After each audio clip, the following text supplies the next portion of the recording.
캐롤은 폐가에서 열리는 할로윈 파티에 초대받았습니다. 친구들은 캐롤에게 챌린지를 할 생각이 있냐고 물었고 캐롤은 승낙했어요. 얼마 지나지 않아 그녀는 방 안에 갇혔습니다. 이 방에는 문이 하나 있고 그 옆에 전등 스위치가 3개 있었습니다. 문 뒤에는 전구 하나만 있는 빈 벽장이 있었습니다.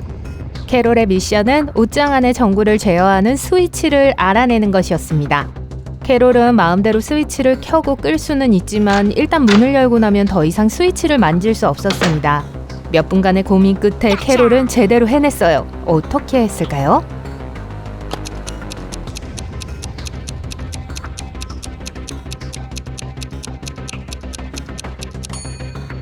자, 단계별로 살펴봅시다.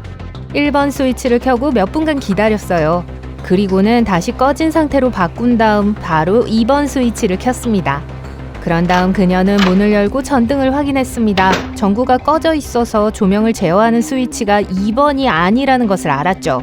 그 다음에 전구가 뜨거운지 차가운지 테스트하기 위해 전구를 만져보기로 했어요. 전구가 차가워졌다면 3번 스위치가 전구를 제어한다는 뜻이었을 거예요. 하지만 전구는 뜨거웠습니다. 따라서 1번 스위치가 전구를 제어한다는 뜻이었죠. 잘했어요, 캐롤. 파티로 돌아가기 위해 캐롤은 또 다른 수수께끼를 풀어야 했습니다. 그녀 앞에 모래시계가 2개 있었습니다. 한 모래시계는 7분, 다른 모래시계는 4분을 측정합니다. 두 모래시계를 모두 사용하여 9분의 시간을 측정해야 합니다. 어떻게 할 수 있을까요?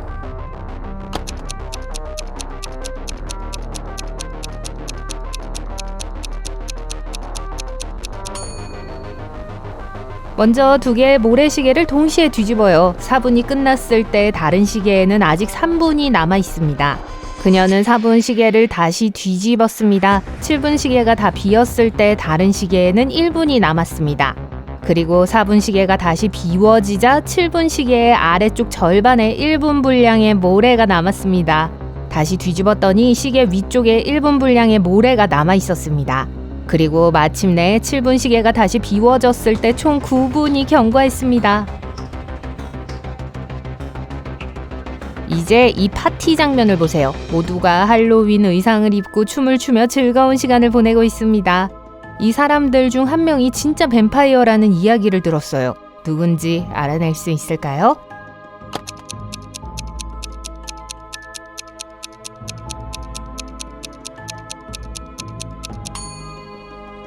어디 봅시다. 왼쪽에 있는 남자는 붉은 음료를 마시고 있지만 그림자가 있어서 진짜 뱀파이어는 아닙니다. 두 번째 여자가 소름 끼치게 생겼어요. 하지만 벽에 걸린 거울을 자세히 보면 그녀의 모습이 비춰지니까 그녀일 리가 없어요. 그리고 거울에 비친 네 번째 남자의 모습도 볼 수 있습니다. 이제 한 명의 여성만 남았어요. 진짜 뱀파이어임에 틀림없습니다. 애나는 좋아하는 TV 프로그램을 보려고 앉았어요. 팝콘을 만들어 TV를 켜고 편안하게 앉아 시즌 전체를 몰아보기로 했습니다. 그녀의 고양이 페퍼도 옆에 앉았어요. 하지만 5분간 TV를 시청한 후 애나는 갑자기 기절했습니다. 이미지를 보세요. 무슨 일이 일어났는지 짐작이 되시나요?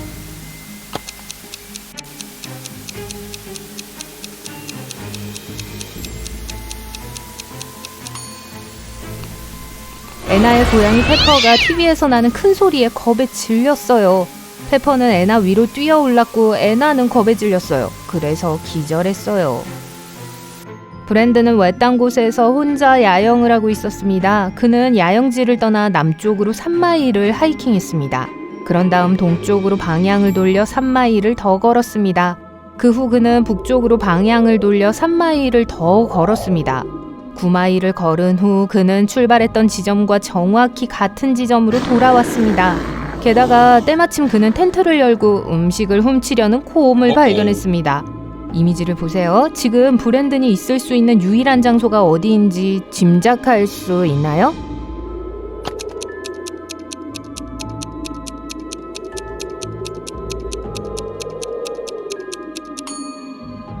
북극입니다. 남쪽, 동쪽, 북쪽으로 3마일을 하이킹하여 출발한 지점에 정확히 도착할 수 있는 유일한 곳이죠. 프레이저는 밴쿠버에 아늑한 집을 샀습니다. 화창한 날 그는 개를 데리고 산책을 나가기로 했어요. 프레이저가 걔를 목줄에서 풀어주자 걔는 프레이저에게 아주 멀리 다 알아놨습니다. 어느 순간 걔는 프레이저의 맞은편, 거대한 호수 건너편에 있었습니다. 프레이저는 걔를 불렀고 걔는 물에 젖거나 보트를 이용하지 않고 호수 반대편으로 무사히 건너갔습니다. 걔가 어떻게 그렇게 할 수 있었는지 짐작하실 수 있나요?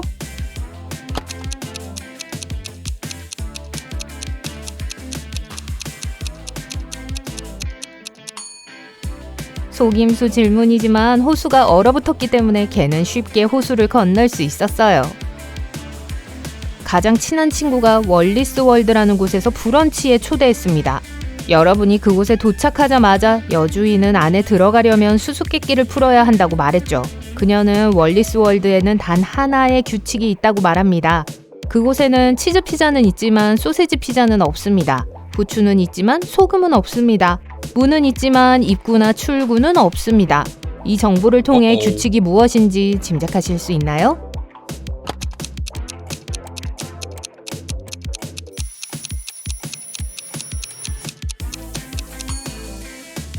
월리스 월드의 모든 음식은 두 글자를 포함해야 합니다. 따라서 피자, 후추, 치즈와 같은 음식은 허용됩니다. 휴, 까다롭죠? 눈 내리는 겨울 오후, 브라운 박사는 벽난로 앞에서 쉬고 있었습니다. 갑자기 누군가 그의 창문으로 눈덩이를 던졌습니다. 그 충격이 너무 강해서 유리가 깨졌죠. 브라운 박사는 때마침 자리에서 일어나 동네 소년 3명이 도망치는 것을 보았습니다. 그들은 형제였습니다. 존 스미스, 마크 스미스, 데이브 스미스였습니다. 다음 날 브라운 박사의 집 문 안에 종이 쪽지가 한 장 남아 있었습니다. 거기에는 이렇게 적혀 있었습니다. 물음표 스미스, 그가 눈덩이를 던졌다. 브라운 박사는 형제 중 누가 그랬는지 즉시 알았어요. 여러분도 알아낼 수 있나요?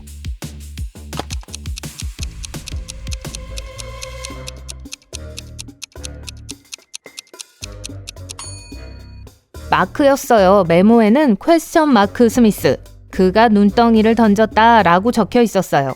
소년들은 영리하게도 브라운 박사의 탐정 능력을 시험하기 위해 물음표를 대신 넣었죠.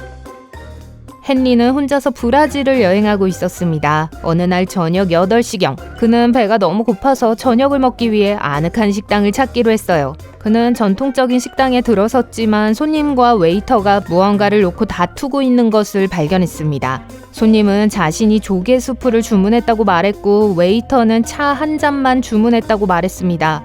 헨리는 누가 거짓말을 하는지 바로 알 수 있는 무언가를 보았습니다. 여러분도 알아낼 수 있나요?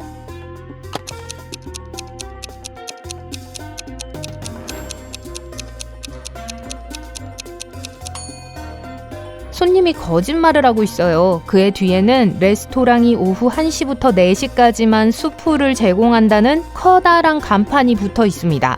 저녁 8시였기 때문에 웨이터는 애초에 고객의 주문을 받지 않았을 겁니다. 셰릴은 극도로 걱정스러운 마음으로 집으로 달려갑니다.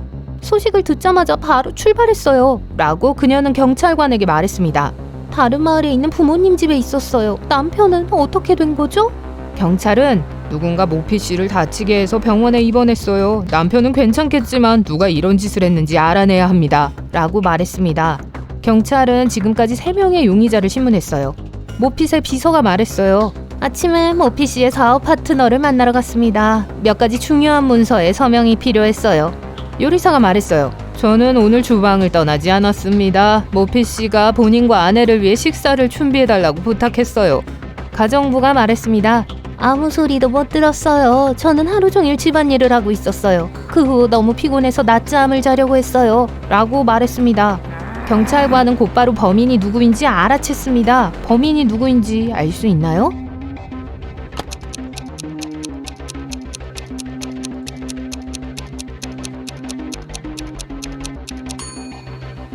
요리사였어요. 모피 씨는 아내가 계속 외출 중이었기 때문에 아내를 위해 요리를 해달라고 부탁하지 않았습니다.